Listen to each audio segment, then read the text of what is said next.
LiveFlow saves me 14 hours a month. Terrell Turner, TL Turner Group. LiveFlow saves me 2 working days a month. Michael Alleman Business Group. We're saving over 15 hours a month using LiveFlow. Marissa Stillwell, Bookkeep. LiveFlow has given us the gift of time back. Sarah Jones, Ascent CFO.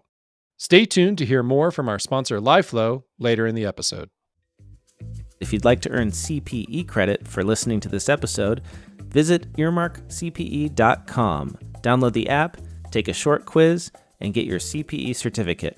Continuing education has never been so easy. And now, on to the episode.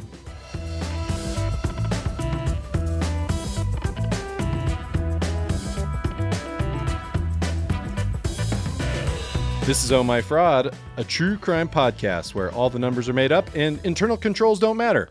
I'm Caleb Newquist. And I'm Greg Kite. Greg, you're on the fringes of show business, right? That's probably an overstatement. I'm maybe like on the fringe of the fringes. Yeah. Okay. Yeah.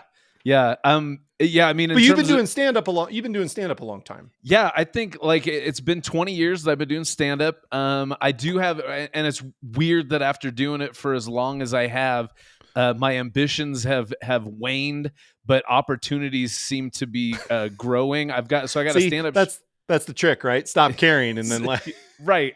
Exactly. I get. Yeah. Once you give zero shits, that's when things start to happen. Yeah. So I've got a show called Comedy Church. It's a show that I made up and started just putting on myself, and then I got a co-host, and then we started getting recognized, and started in 2018, and we just recently had a couple of those episodes got filmed and streamed. So yeah. that's as show biz as I've gotten. Is that got it? So do you have like an agent or a manager or anything like that? Or has anyone ever approached you about doing a show, that kind of stuff?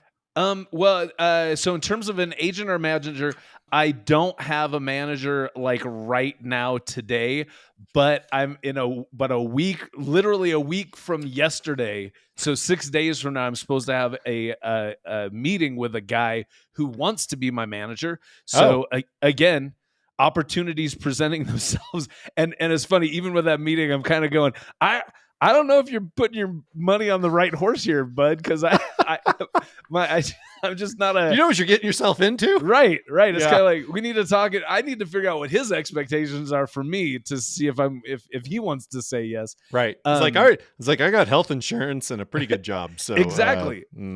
Exactly. So, and not just that, and a job I like. So it's like you got this has to, But anyways, that's kind of cool and that's fun. And funny thing, yes, I have been approached a couple of times for some TV shows. The first one I got approached for was back in 2016. I got approached to be the host of a reality show that was going to be on Spike TV.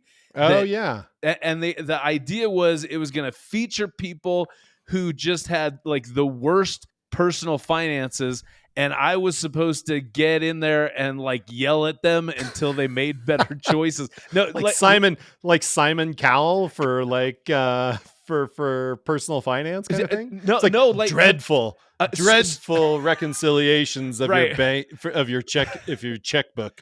Right, or like Gordon Ramsay. What is this? This is horrible. Do it again. You call this a budget? Right. And but no, literally, have you heard of or have you seen the show Bar Rescue? Oh yeah, with that Australian guy. Oh no, that's not it. This is a mean New York guy. And he goes in and yells at bar owners until they change. And I know the concept of the rescue show though. Yeah. Like restaurant rescue. I can't think of that guy's name. Yeah, I can't either. So Bar Rescue's another one. Bar Rescue's one, and so that's how it was literally pitched to me. This is Bar Rescue, but for household budgets instead of bars. So that was one. How far did that go? It went to the point where they were saying, "Hey, we'd like to fly you out," and then all of a sudden they stopped calling me. But I felt like it was weird because they like cold called me about it. So I didn't, the whole thing was kind of like, I'll see where this goes, but I'm not going to put a whole lot of stock in it. Right. And then oddly enough, like just in the last couple of weeks, I got contacted again for something similar to that. Again, it's another reality show, but this one is supposed to be about romance scams and love fraud is what they said. Kind of like the Tinder swindler kind of thing. Apparently they want to do a series like that. And somehow some casting. Isn't that what Catfish is though? You mean what they're doing to me? I think maybe. Possibly. No, I mean like love fraud. Isn't that catfishing? I think catfishing is love fraud. Yeah, well, I don't know what love fraud is. Where I mean, is that like if somebody says I love you and they don't mean it? This could be category creation happening right here, folks. Could be. So love fraud. Yeah. So anyway, so that again, I'm not putting a whole lot of stock in it, but I'm supposed to have a talk with a guy sometime soon. So cool. We'll see. I mean that's great. That's fantastic. Yeah. Greg Kite, ladies and gentlemen. Anyway, I don't know about you, Greg, but I don't really get the sense that most people realize or maybe appreciate just kind of how sophisticated and complex show business is. Just the sheer number of people that work in it is kind of staggering in all kinds of different ways, right? So of course there's actors and musicians and comics and people that are super visible. I think that's what, when people think about showbiz, they're like, oh, there's Tom Hanks or there's Jerry Seinfeld. And they're like, right. That's show business. But like, there's all these people like representation, right? Like agents and managers, and there's producers and editors and writers and makeup and costumes. Like it goes on and on and on and all kinds of different things. Right. And what's crazy about that is my girlfriend, she works in live theater here in Salt Lake City, and her role, she's the wardrobe manager, and she is in charge of all of the dressers for the shows because they have costumes. Actors have to change in and out of costumes, and that's a whole backstage thing that I never even thought of until I started dating someone who did that. And now I can't not think of wardrobe changes every time I watch a TV show or a movie or a play going, how did they do that? How did they get those people in those clothes? Well, even like a show like Game of Thrones, they make all that stuff. Right. Exactly. And like that, like the amount of work that goes into that is astounding, staggering. And even the shows that we filmed of my comedy show, they hired a director, they have camera people, we have to block through where we're gonna, and that's not like a normal stand-up is wonderful because of its simplicity. Show up and is there a microphone and does it work? Cool, we're good to go. But then as soon as you're filming something, it's a whole different thing.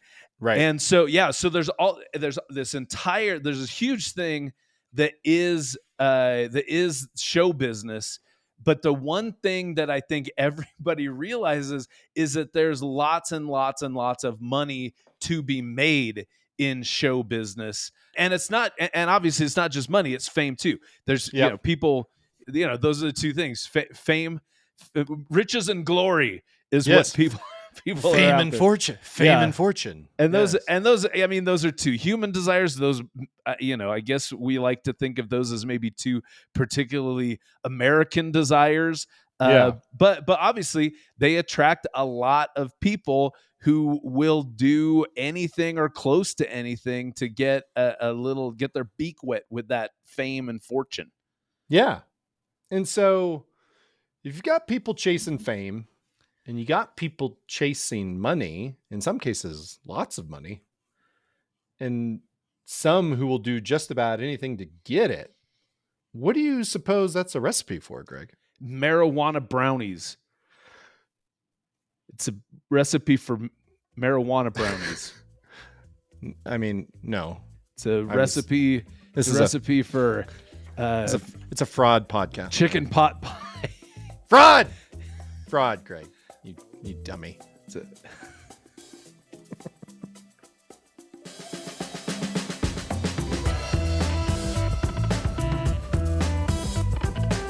So, once upon a time in Hollywood, Zachary J. Horowitz, screen name Zach Avery, is an actor in Los Angeles.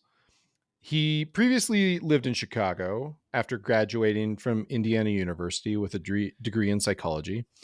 And Horowitz is handsome in a, I don't know, typical sort of way. He kind of reminded me of Bradley Cooper. Kind of got a Bradley Cooper thing going on, maybe. No, I not Bradley Cooper. I looked up pictures of him, and I think he's handsome in the sort of way that there's probably going to be somebody more handsome. Yes. Oh, he's said. He's well handsome said, in a Greg. he's not ugly sort of. Yeah, like he's fit. He's got dark hair, Yeah. like steely blue eyes. Like his eyes were the ones where I'm like, oh, that's what they mean when someone says steely blue eyes. Like he had that kind of thing. Okay. Big winning smile. Yeah. See, you say winning smile, I say veneers, but maybe it's the same thing. Maybe it is. Yeah.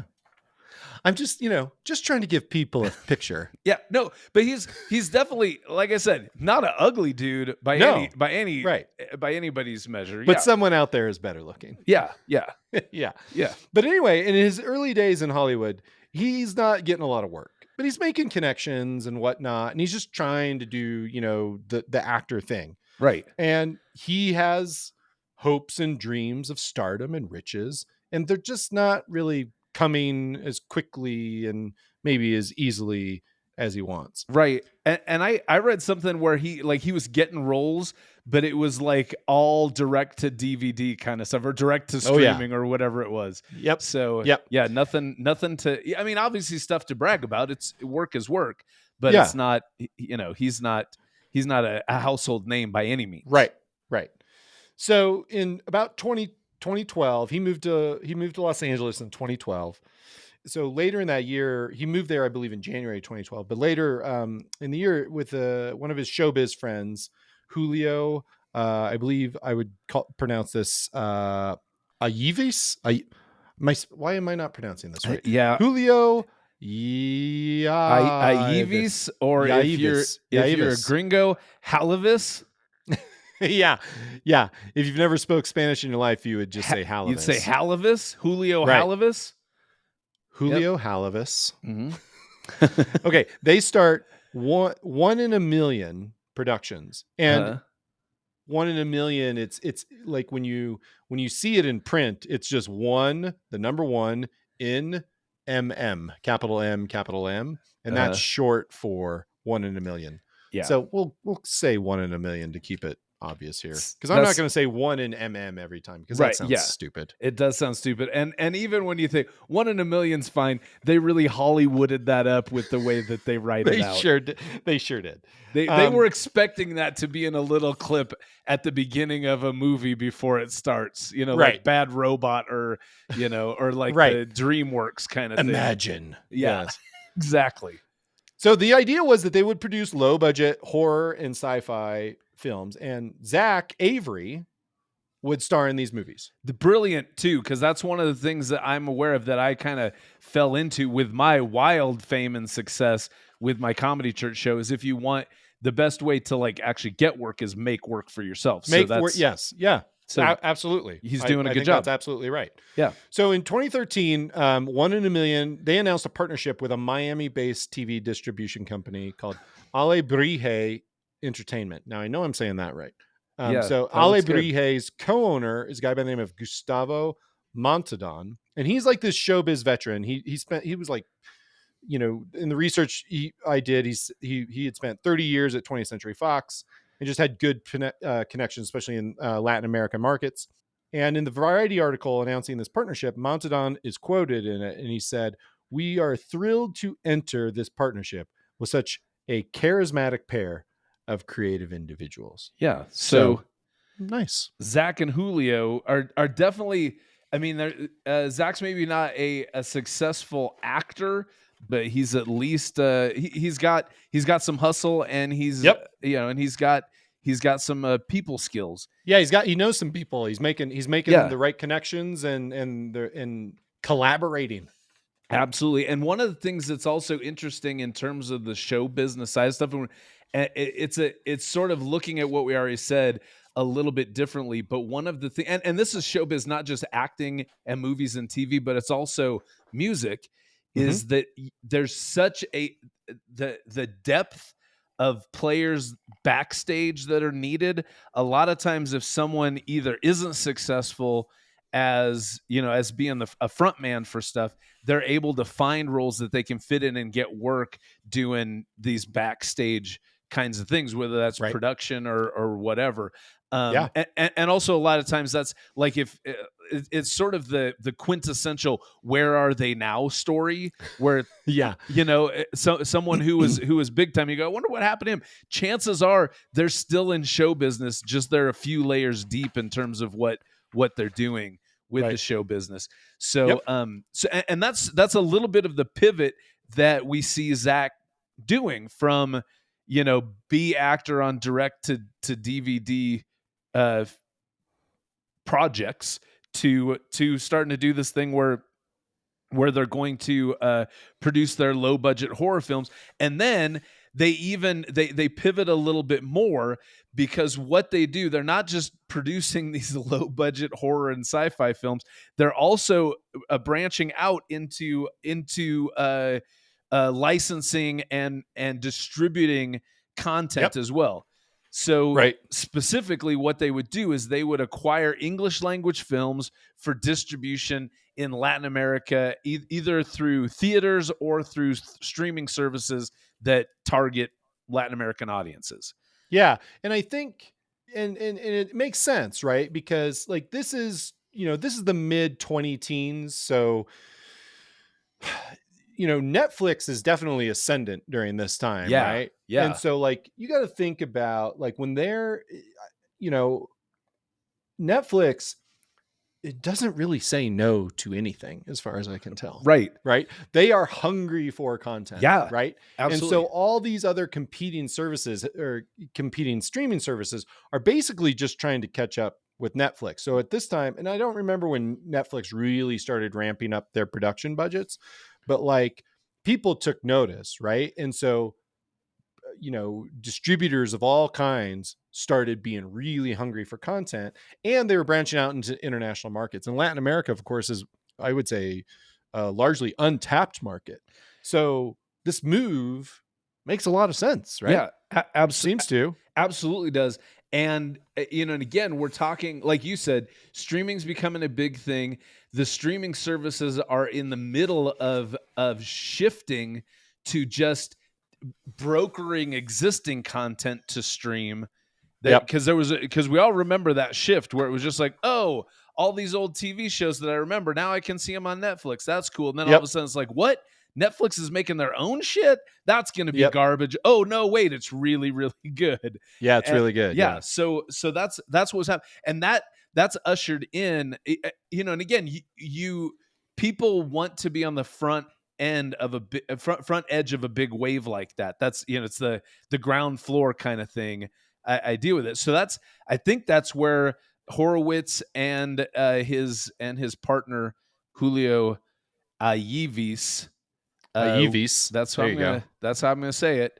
That's where they want to be. So they but what, actually, an interesting thing, I was on a flight, and this was years ago, and I just happened to sit next to a dude who was actually his job was this same kind of thing, where he had acquired the rights to Always Sunny in Philadelphia and Californication. I remember those two were or his company had, and he was going to meetings to try to sell the rebroadcast rights to those series.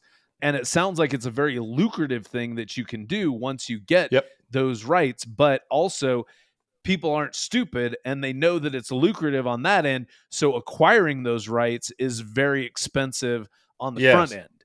Not cheap to be able to apparently even shitty content. It's very expensive. It's very expensive. Yeah. Yes. And so this 1 in a million guys, they started looking for investors because they needed cash to help turn that profit down the road. So they were looking for investors, they were looking for cash.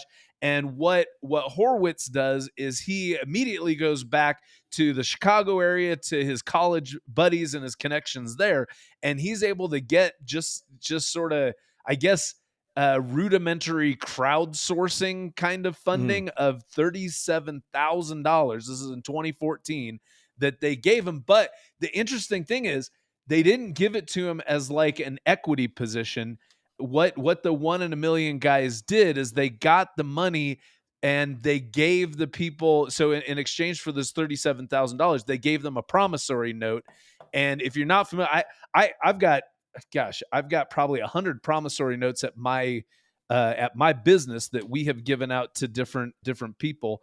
And it's a loan is what it is. A promissory note is a loan. If it's a promissory note, it's in writing, it is enforceable. It's a legal document that you sign that at the top of it says the words promissory note. Oh, yeah. At least, wow. I love it. I love it when they make it easy. It's so easy like that. Yeah. And at least all the ones that we have, like I said, the probably 100 of them that I have to wrangle at my day job.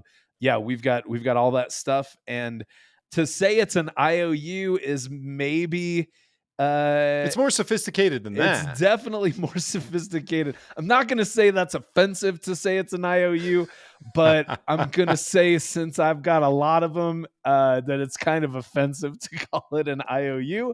But anyways, that's what he got. And for this first deal, the 1 in a million guys, they got the 37,000 and they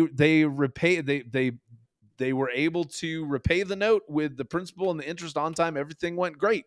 So then over the next 6 months, Horowitz got those college buddies from back in the Midwest to raise $1 million from their friends and families. So it's not the people Horowitz knew, it's downstream from them even. Yep. And they're pooling their money and they're giving them $1 million to finance the acquisition of 7 more films. So he raised money. Again, it's all through promissory notes. Mm-hmm. And all these promissory notes have terms of 6 months to 12 months, which is a very short promissory note. Yeah. Are they typical? So since you're so familiar, is that strikes you as pretty short for a promissory note? It's short for the ones I'm working with at my job are like 20-year promissory notes. Oh shit. So okay. But at the same time, it's a very promissory notes are very flexible documents. There's not like a standard. Yeah, so the terms can be 3 months or absolutely, something. Yeah. So I'm not shocked, but it's not a long time. Once you start looking at 6 or 12 months, that's not a very long time to get your money tied up, is what I'm given the nature of the the transactions, it's not unreasonable. Right. And if these guys are really, kicking ass and hustling, they should be able to acquire. I mean, I think that would be their sales pitch. We can acquire this and we can sell it to the distributors. And all we need is 6 months to a year. And then you get your money back with interest, which is fantastic. Which is great. Yeah, so they got these 7 films, and they were selling the rights to HBO, to Sony, to replay those films. And here's what's crazy is that the notes were paying returns between 25% and 45% interest, which is 25 to 45%. That is like unregulated payday loan rates. Yeah. That's not regular. That's not, if you go into a payday loan place, you're legally not going to be charged 25. So this is unregulated payday loan rates. Right. So that's an eye-popping interest rate is what that is. It's a handsome return. And obviously, you're going to have people who are sitting upright to get that. And like we said, they had that history. They got the initial $37,000 that they got, and they paid that back on time. So they've got a track record.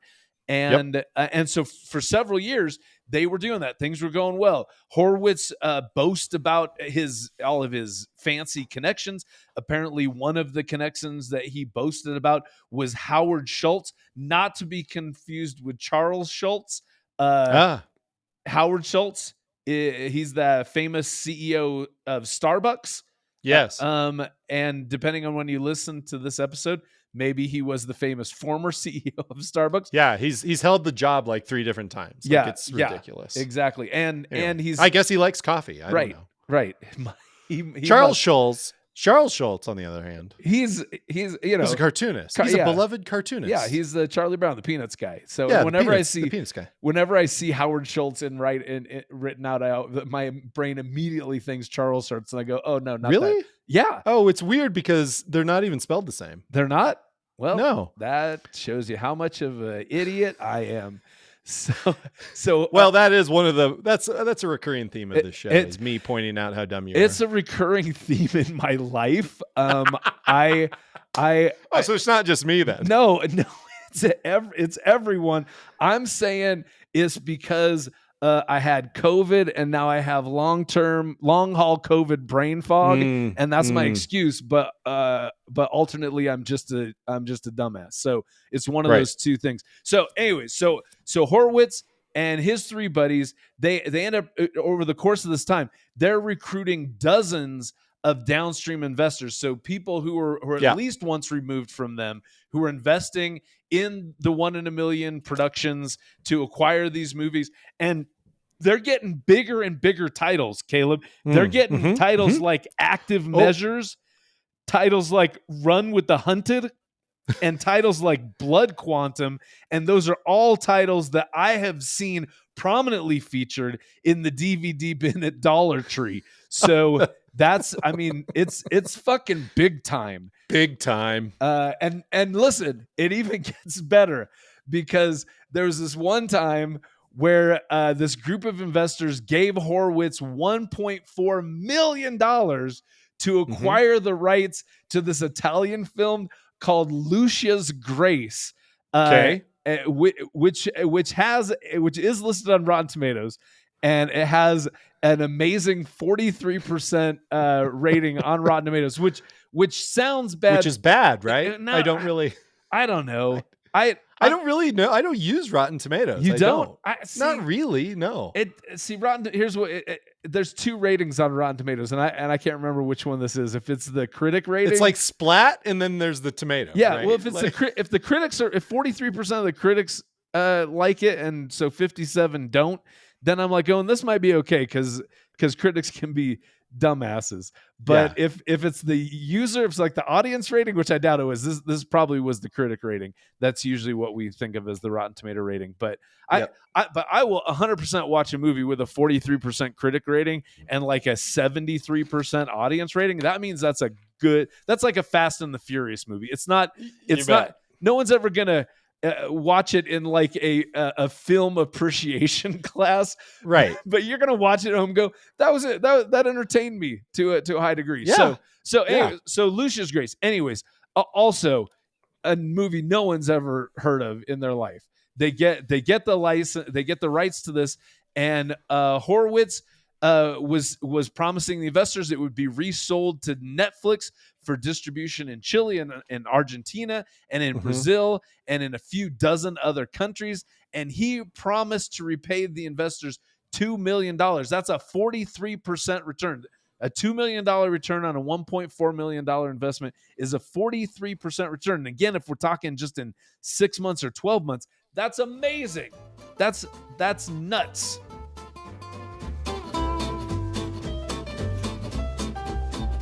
This episode of Oh My Fraud is sponsored by LiveFlow. LiveFlow connects QuickBooks Online directly to Google Sheets and Excel, allowing you to have spreadsheets that automatically update with the most recent QuickBooks data. Hundreds of accountants, bookkeepers, and small businesses are using LiveFlow today to create automatically updating budgets versus actuals, dashboards, and consolidated reports. Yes, consolidated reports. You can connect one spreadsheet to multiple QuickBooks Online companies and see the numbers updated in real time. Because LiveFlow can be fully customized to create reports and dashboards, LiveFlow could also be used to surface possible fraud. For example, you could create a sheet that is a list report for invoices or checks and filter it for transactions over a certain amount. Then if any questionable transaction is entered into QuickBooks, it would automatically appear on the sheet. Or maybe you get really aggressive and create an entire dashboard that automatically surfaces transactions that are out of company norms. To learn more about using LiveFlow and how you can save 20% off your first 3 months, head over to ohmyfraud.promo/LiveFlow. That is ohmyfraud.promo/LiveFlow. Stop manually updating your spreadsheets with LiveFlow.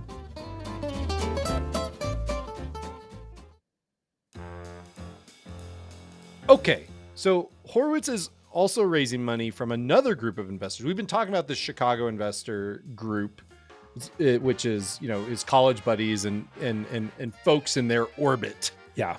But there's this, he's also raising money from another group of investors in Las Vegas that included a steel company executive named Jim Russell. And let me tell you this. Yeah.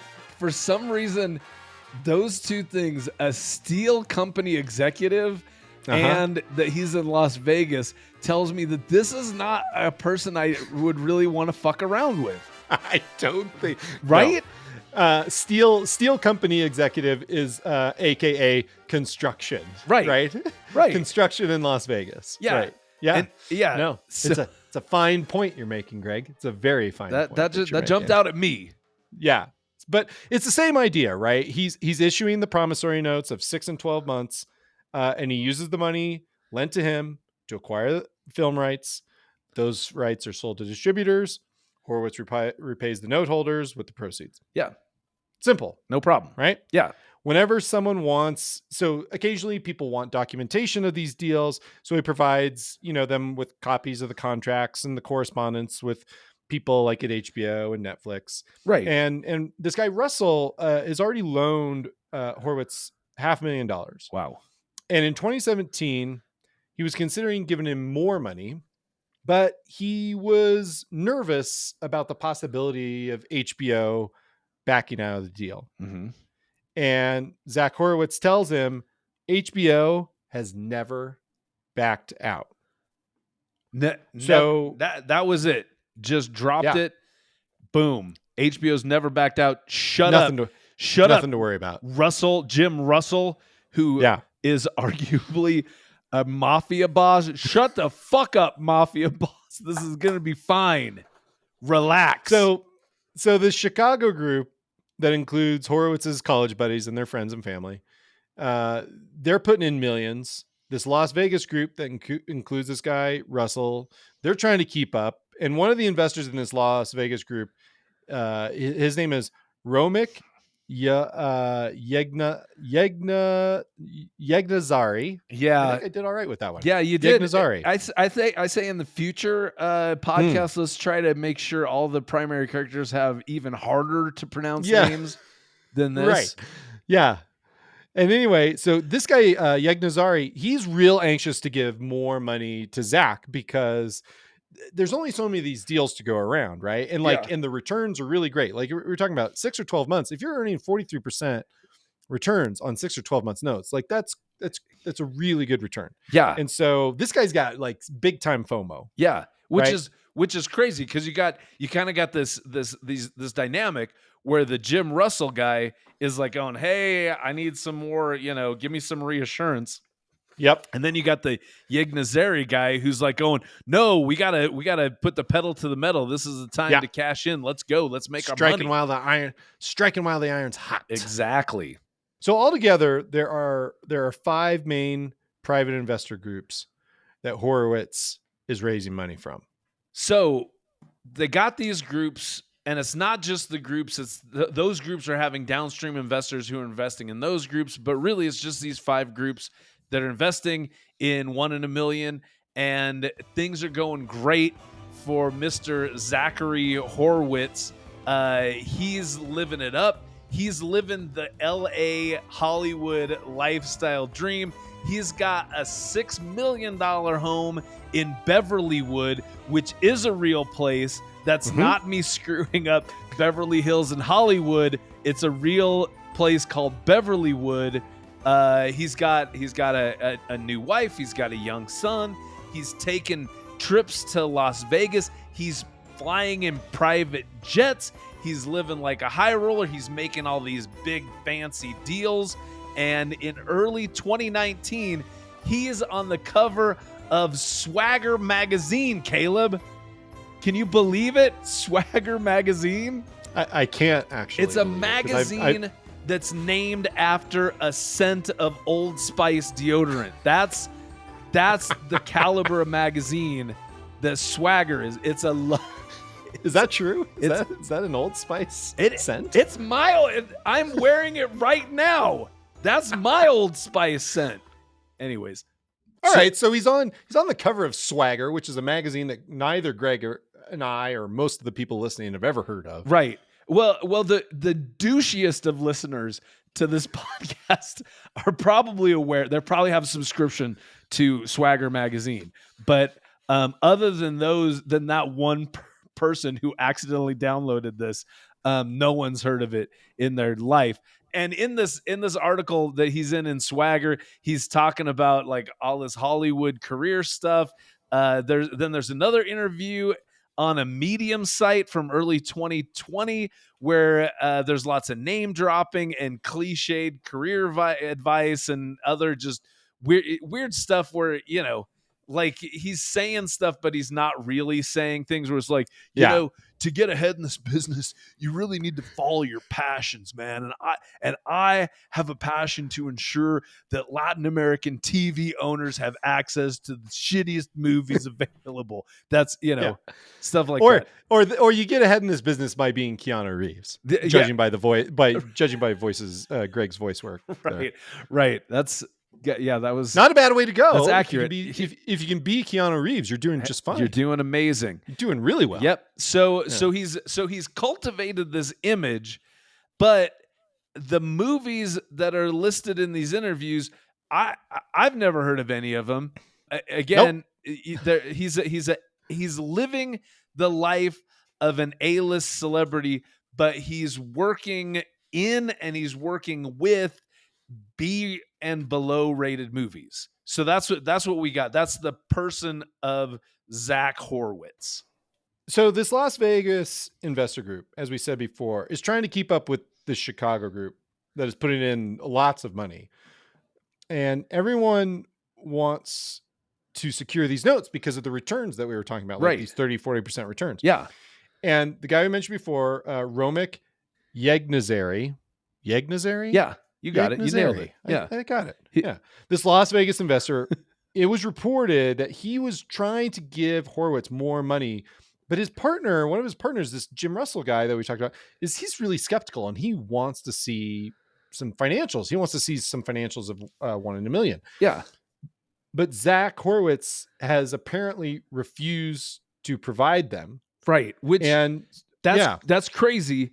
Because it's a little weird. People are investing millions of dollars with you, and you're like, yeah, I know you want to see them, but nah. Nope. No. Nope. Don't worry. Your money's good. Right. And so this Los Angeles Times article, one of the Los Angeles Times articles that's in the show notes, here's an exchange between these two guys, Yegnazary and Russell. Quote, "This is the goose that lays the golden egg, guys. Let's just hope they keep coming month after month," Yegnazary wrote, suggesting they, quote, "ride this baby out as long as we can." He brushed off Russell's annoyance at Horowitz for refusing to let them see his business records. Quote, "If anything, not sending us financials proves to me even more that they are not desperate. They don't need our money." I love that rationale. So I'm going to stop. That's so... Woo, I don't know if I would want to be in business with that guy. Like that is such a weird thing to say. The thing I go is Yegnazary is so not an accountant. Nope. He's not at all. He's a sales guy, and he's going, "Oh man, these guys have such big balls and so much money. They don't want to. Not only do they not, the reason they don't want us to show, they don't want to show us their financials is because they don't need to, because they're just printing fucking money, man. We got to get in now." That's awesome. I love that. Yeah, that was good. But the quote continues. Yes, the quote continues.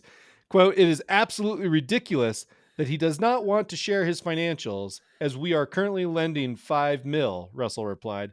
Quote, "This is very common practice to ensure the company is making money, has sales, and has the ability to pay. Sorry, I'm not risking millions based upon someone's word who I don't know." So, Las Vegas construction company notwithstanding, Greg, this guy Russell seems to be more accountant minded. Yeah, the voice of reason. The voice of reason, very much so. Okay, And so over 2 years, this Las Vegas group, they made $80 million in loans to Horowitz's company. And the Chicago group of investors put in $490 million. That's bonkers, because I mean, I'm no accountant, a lot of money, but that sounds like $570 million worth of loans that people made to Horowitz.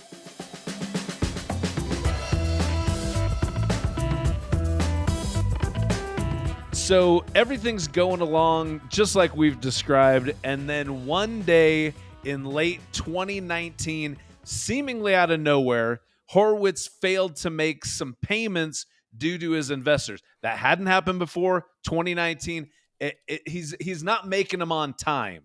And so Horowitz is explaining to his investors that he's saying, hey, HBO, Netflix, they're late making their payments to me for the rights that they'd already acquired. So they're late, so that's why I'm late. And so throughout 2020, Horowitz continues to explain to his investors that negotiations were ongoing and that he was working on getting HBO and Netflix to pay up to resolve these issues.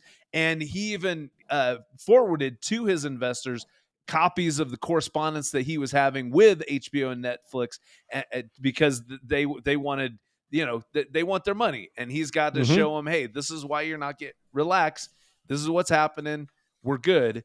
And then in March 2021, he was telling some investors that they should have their money any day, while he was trying to get a different investor group to pay legal bills so that he could sue HBO and Netflix. So he's already got his original investors. Now he needs other investors to pay for his legal bills, I'm assuming because he's thinking that he can get so much more out of HBO and Netflix from the legal action that those investors would even get a profit off of that. And in one email to an investor, Zach Horowitz wrote, Netflix is a real problem at the moment. So he's got these problems with Netflix and HBO. That's why he's not paying his people. And Horowitz had a big problem, and that was that he needed to pay. He owed the Las Vegas investor group $20 million, and he needed to pay that. That's what's that's what is causing him. That seems like the real problem, right? He's not. He owes the investors this money, and he can't get it, and that seems like a problem. And seems like a problem. It's the definitely legitimate Las Vegas investors that he owes the $22 million to, and so because of that, he's not getting any sleep in his Sleep Number adjustable bed that he overpaid for. Do you have a Sleep Number bed, Caleb? I do not. Oh my gosh. They are so expensive and don't really help with your sleep. So I'm sure Zach has one of those. But remember, the Las Vegas group was not the major investor. So the Chicago investor group, meanwhile, was obviously also getting antsy. And one person in that group was owed $10 million. And they were finally like, this is bullshit. And they decided to sue Zach. So because of that lawsuit, their lawyer subpoenaed Netflix. The investor's lawyer subpoenaed Netflix for details on the payment that it had made to Zachary Horowitz. But Netflix says they had no record of doing any business ever with 1 in a Million Productions. That's what they got back. Oh, shit.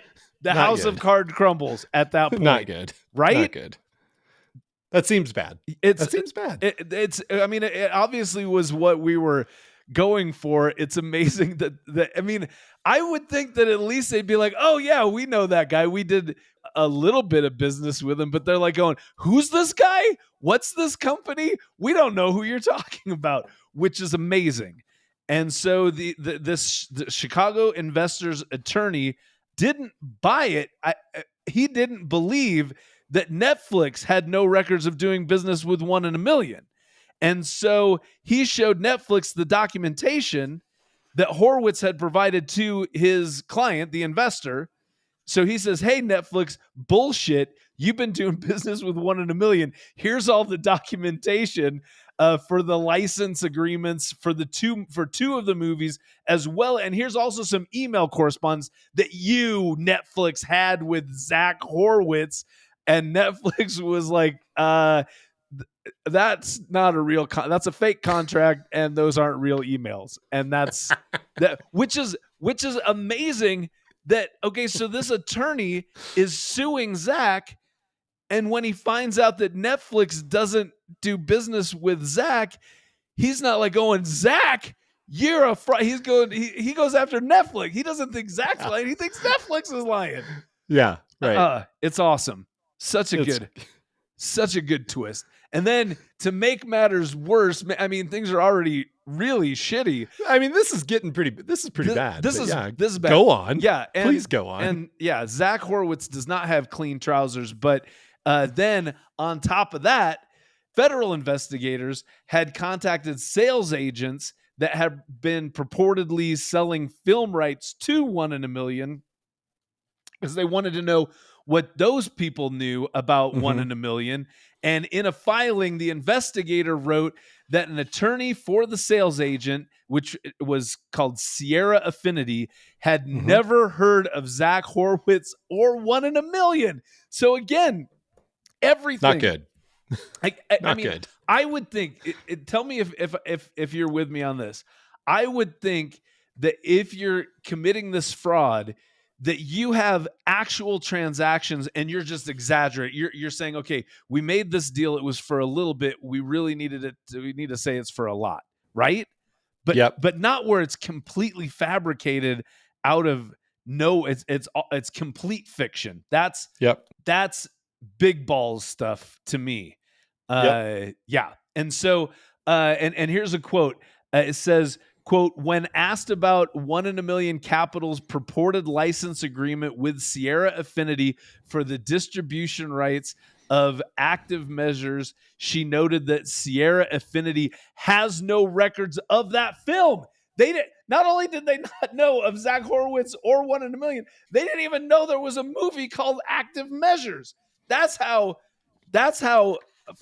far-fetched this entire thing was. And interesting side note, I started going, oh, so Zach Horowitz even made up the titles of movies that he was. That's how shitty the movies are that he's licensing, is he's just making up titles. But Active Measures actually is the name of a 2018 documentary about Russian meddling in the 2016 election. Again, it's no Inconvenient Truth kind of documentary, but it is an actual documentary that I apparently.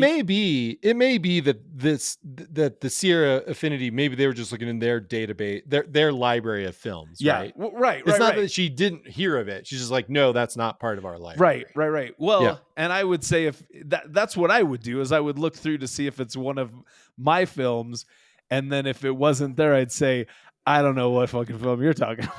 Because we don't never heard of it. Never heard of that one. So yeah, so that's how everything started going down the toilet for good old Zachy Horowitz.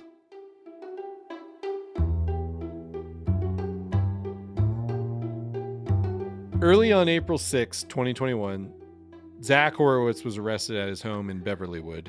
I hate that name. For running a Ponzi scheme. Beverlywood really bothers me. I know, it does sound a little weird. Anyway, he was arrested at his home in Beverlywood for running a Ponzi scheme. His investors were owed $227 million. Wow. The Department of Justice press release announcing the charges explained that there were no deals with distributors like HBO and Netflix. 0 deals. Horowitz had been paying investors with proceeds that he had raised from new investors and used the money to fund his lifestyle. So the home in Beverlywood, the nearly $6 million home in Beverlywood, over $120,000 on trips to Las Vegas, $1.8 million in American Express payments, nearly $700,000 spent on a celebrity interior designer, because why not? Right. Over $165,000 for high-end cars, nearly $140,000 on chartered jets. Wow. And $55,000 on a luxury watch subscription service. I didn't even know you could do. I guess watch subscription services are a thing. Like you can get a Patek, or you can get a Rolex or whatever, and then you wear it for a while and you send it back. I mean, that's something, I guess, people want. Right. Because on the one hand, I go, okay, I could see where the ultra rich would like that. But then I also think of a $55,000 luxury watch subscription service. That sounds like the fraud. That sounds like the fraud scheme, not the movie distribution to Latin America. The luxury watch subscription service. That sounds like a bunch of bullshit to me. But it was real. Apparently, it's real. Very, very real. So for 5 years, Horowitz had been hoodwinking his investors with his connections, his fake connections, and his fake contracts and his fake emails. None of it was real, but not connections, but not fake financial statements. Again, these aren't accountants. He can fake everything except the balance sheet. Apparently, right. Or an invoice. Well, no, he did fake invoice. He didn't fake invoices. Some contracts. He faked some contracts. So no connections, forged emails, phony contracts. Mm-hmm. And what's fascinating is that he was able to raise a lot of money through really just a handful of people. Lots of work was done by his, I assume now former college buddies. Yeah. Right? Yeah. The downstream investors is where a lot of this money came from. And it, I mean, when you're talking, he owed $227 million. Yeah. So Horowitz pleaded guilty in October 2021 to federal securities fraud and admitted to running a Ponzi scheme. All told, he had raised $650 million and caused $230 million in investor losses. But again, that's a very interesting representation of how these Ponzi schemes work, is that that means that $420 million of investor money was returned to them with interest. So that's pretty it's impressive what's able to happen with a Ponzi scheme. And as we mentioned earlier, he raised most of the money through those 5 investors groups, but those groups went out and recruited sub investors, downstream investors, because they were like, hey, this is some great returns. You got to get in on this. So everybody, it's like people were falling over themselves to find more money to hand to the guy who was scamming all of them, which is what effective Ponzi scheme and an effective pyramid scheme, what they do. And then in February 20... I just was going to point out one thing. Yeah. Because since we mentioned these guys early on in the show, the 2 guys we mentioned earlier, Julio Yives, or Halavis, and Gustavo Montadon, those guys were not involved at all. They weren't charged. They really did not come up in this story at all in the research that we did, other than when they announced that partnership way early on in the story. And then after Zach went down, they were both quoted in a story saying that they were not involved. And even this guy Montadon, he barely acknowledged that he even knew Zach at all. Really? Just someone that he knew a long time ago. Really? So Zach pulled this thing off all by himself. Yeah. 650 gross Ponzi scheme, 230 net. I love that. So tell me if I'm wrong. So the guy who was like, we're excited to be partnering with 2 dynamic and charismatic guys like Zach Horowitz. And then later is like, wait, who's this Zach Horowitz? Who are we talking about? I don't really know him. Yeah. Hard to say. So the epilogue on this whole thing is that in February of 2022, Horowitz was sentenced to 20 years in prison. And according to federal prison records, he is currently serving his time at Terminal Island in San Pedro, California, with a scheduled release date of 2039. So if you're listening to this podcast after 2039, he's no longer in prison.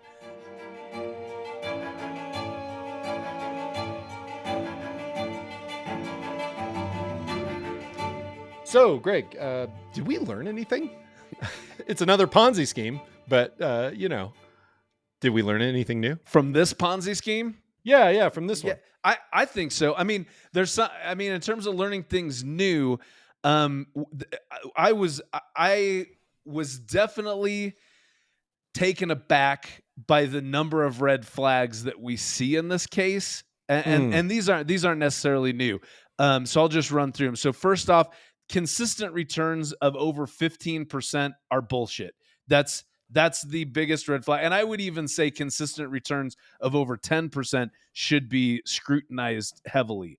But yeah, especially when he's talking 25 to 45% returns, bullshit.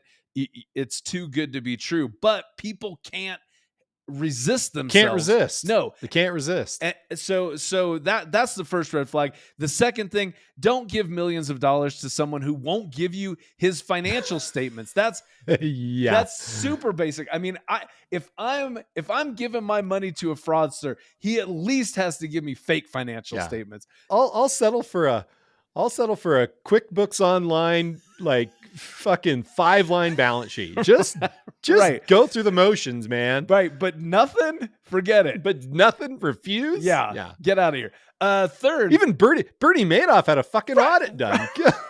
Exactly. Pull it together, Horowitz. Way bigger Ponzi scheme too. Come on. You fucking amateur. And then third, Horowitz's lifestyle was ridiculous. A luxury watch subscription service, that's ridiculous. Now, I mean, all of his lifestyles, $700,000 for a celebrity interior designer. It's like he wants to live the full HGTV experience. All that stuff it's bullshit to me. But then Caleb, I did have to think about this.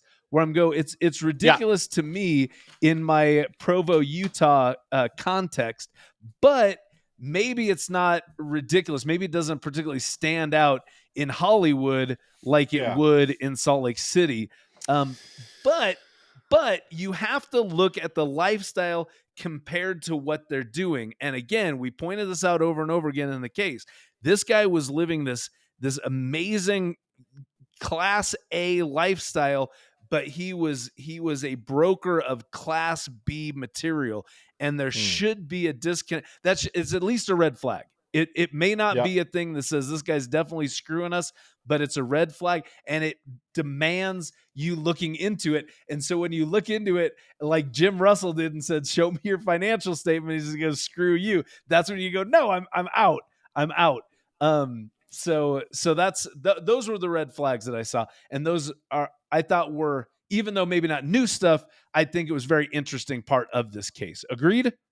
Yeah. I think I do agree with that. One of the things that I learned, and I feel stupid that I learned this on this Ponzi scheme, was that in every other Ponzi scheme that we've looked at together, that I remember looking at on my own, there was always an equity position that people were making in the company, which to me, I think, okay, if I'm investing in this company, I'm also like, there's a tacit acknowledgement of risk, because an investment, like an equity investment, involves risk. This company could go down the toilet, and I'm on board with that.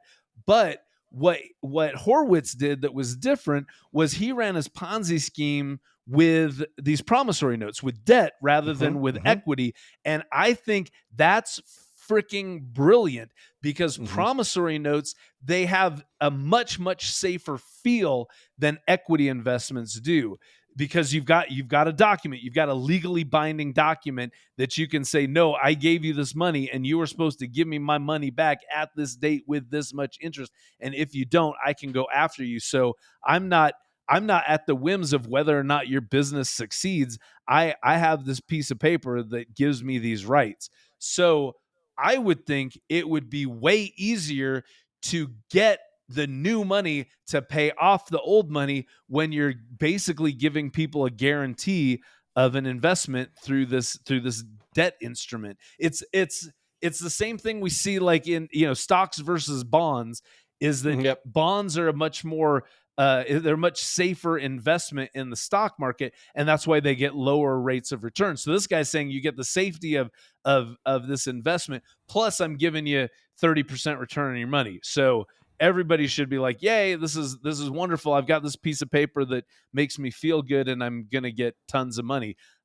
So it seems like a great way to turbocharge a Ponzi scheme is to do these debt instruments to get a lot of money really fast. But also, I could see with getting lots of money extra fast, that's also going to push you past the threshold of unsustainability quicker as well, because that's what we see. I mean, just mathematically, any of these things, you get to a point where you can't continue to raise money fast enough to pay off your old investors. Right? Right. Cool. Those are two excellent learning points, Thank Greg. you. And I have more. Do you have another one? I do. You have I do. And this was possibly the most interesting thing to me with this story is the way that the investors were just clamoring to give Horowitz money. Like the guy with the impronounceable last name, Yegnazari, where he's like, hey, this guy's such a baller. He doesn't even need financial statements. We need to give him all our money right now so we can. Yeah. And that is what makes Ponzi schemes so effective. And not only that, because you know this, I was like front row seat to a pyramid scheme that was right here in Utah. And I saw the same thing where people were like falling over each other to invest into this. It's not really an investment in a pyramid scheme. You're just giving money in and later you get a bunch more money out. But it's all dependent on getting more and more people to join the pyramid scheme, and just like a Ponzi scheme, it's also unsustainable after a certain period of time. So we saw, like we said, we saw what was his name? Russell, Jim Russell, the steel guy. He was, and he was the guy saying, "Oh, let's pump the brakes." But what's crazy is, in hindsight, we know that he was the guy that had. Well, I mean, he still gave lots and lots of money, so he still got screwed pretty bad. But at least his disposition seemed more rational and reasonable than everyone's. And I wonder what the dynamics are there, because my guess is that Jim Russell came across and said, hey, we need to do more of our due diligence on this before we hand over tons of money. And these other guys were going, God damn it, Jim, why are you like this? Shut up, Jim. We want to make, don't you like money? Let's make money. Stop being such a wuss and let's give him our money so we can make tons of money. And that was Ramek Yegnazari's point. I see the name written out now, which is why I didn't even hesitate that time. So Ponzi schemes and pyramid schemes, they give, so early investors, this is the thing that a lot of people don't remember, is that in all of those schemes, the early investors, they're getting real cash actual returns. They're getting these 25 to 45% returns on their money. And so they're sitting there and they're fanning themselves with all this cash that they got from these things. And again, literally with the pyramid scheme that I saw, these people were putting thousands of dollars like on their coffee table to say, look, I did this. You can do this too. Get in on this pyramid scheme because everybody's going to get rich. Because again, the exponential need for investors is hard for the human brain to really get a firm grip on. So people are just going, no, we just need some more people to do this, and everybody's gonna make out like bandits. And so like I said, I saw people, just normal everyday people, who'd made $10,000-$12,000 on this pyramid scheme just off of other folks in the neighborhood kind of thing, and that's what they were doing. So then people go, oh, I got to get in on that too because I could use the money, and that's what we see with these Ponzi schemes as well. And people don't realize that, because even in that pyramid scheme, I was the guy who was going, hey, this is a bad idea, and here's why, and maybe this needs to stop, and maybe we need to not tell anyone to put more money in it because they're going to get fucked bad by this whole thing. And I was the asshole in that whole situation where it's like what? And I'm like, oh no, listen, I'm on the periphery of this, but I know what I'm talking about. Not stop. And not it's illegal. It's all shut up, Greg. Right. Because they're going, you're ruining. I was ruining the party. is what I was doing. And but seriously, I don't know if I can adequately express how weird of a dynamic that is, that you can come to it and say, this is a horrible idea, we're getting screwed, and people are actively working against you to say, no, we need to keep doing this horrible idea. So this was a great illustration of that dynamic as well.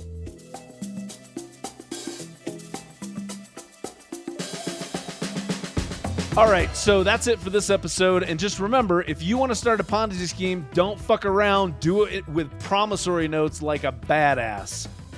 And also remember, if you paid $55,000 for a luxury watch subscription, you paid $55,000 for a luxury watch subscription. You have a perfectly good timepiece on your phone.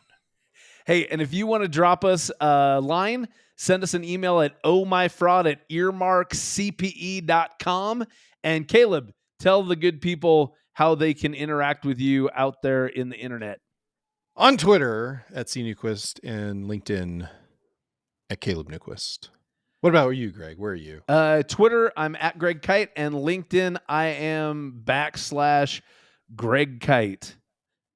It is a backslash. It's not an at. It's not an at. It's a backslash, but it's with all the stuff. But, find me. Oh My Fraud is written by Caleb Newquist and Greg Kite. Our producer is Zach Frank. If you like the show, leave us a review or share it with a friend. Be sure to subscribe on Apple, Stitcher, Spotify, or wherever you listen. And for the accountants out there, if you listen to this podcast on Earmark, you can get free CPE credit. Nice. Join us next. Yeah, real nice. Yay. Really, really nice. Yes. Free CPE credit. You got to be kidding me. That sounds too good to be true, like a fraud. Like a Ponzi scheme. Join us next time. A CPE, a continuing professional education Ponzi scheme. It only works if more and more people will take the quiz. Become CPAs and need CPE. If you haven't passed the CPA exam yet, pass it so that you can join our Ponzi scheme of continuing professional education quizzes. It's awesome. Who gets rich off of that? Oh, not us. Yeah. No one. Join us next time for more avarice, swindlers, and scams from stories that will make you say, oh, my fraud.